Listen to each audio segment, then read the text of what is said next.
Бәріне сәлем, сіздермен Гүлхан. Бүгінгі видеода біз оверлоксыз мата шетін өңдеудің 5 әдісін үйренеміз. Егер сіз тігін машинаңыздағы зигзаг тігісінен шаршаған болсаңыз, осы сапалы 5 түрлі әдісті меңгеріп алыңыз. Ендеше бастайық. Ең бірінші әдіс, матаны оң жағынан 2 бүктеп, тігіске 1,5 см қосымша беріп тігіп аламыз. Тігісті екі жаққа қайырып, ішке бүктеп, видеодағыдай үтіктеп аламыз. Бүктелген жерге 1 мм жеткізбей, екі жағынан да толықтай закрепка беріп тігіп шығамыз. Сонда бізде осындай қос тігіс пайда болады, ішінен де сыртынан да көрінеді. Екінші әдісте біз тігіске 1,5 см қосымша беріп, бір припусқты 5 мм-ге қысқартып қайшымен қиып аламыз.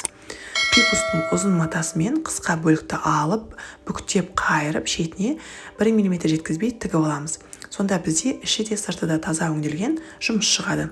Ал егер киім сыртында артық тігіс болғанын қаламасаңыз, осы үшінші әдісті пайдалана аласыз. Ол үшін тігіске 1,5 см қосымша береміз.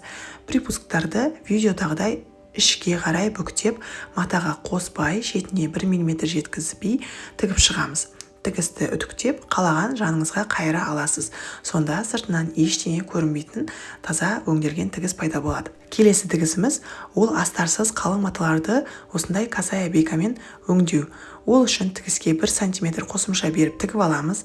Касая бейкамен припускты асты жағынан көбірек қалатындай етіп түйреп, касая бейка шетіне 1 мм жеткізбей тігіп шығамыз. Сонда киіміміздің сырты ғана емес, іші де өте сапалы таза шығады. Соңғы ең оңай әдіс бұл киімнің матасын бірінші оң жағынан шетіне 5 мм жеткізбей тігу. Содан кейін припускты ішінде қалатындай етіп жатқызып, шетінен 1 см ара қашықтықта тігіп шығу. Сонда ішінен де сыртынан да артық жіп шығып тұрмайтын болады. Осымен біз оверлоксыз мата шетін өңдеудің 5 жолын үйреніп алдық.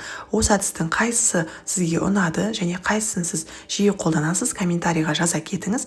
Киім тігуді нөлден үйренгіңіз келсе, каналға бірден жазылып алыңыз. Сіздермен болған Гүлхан.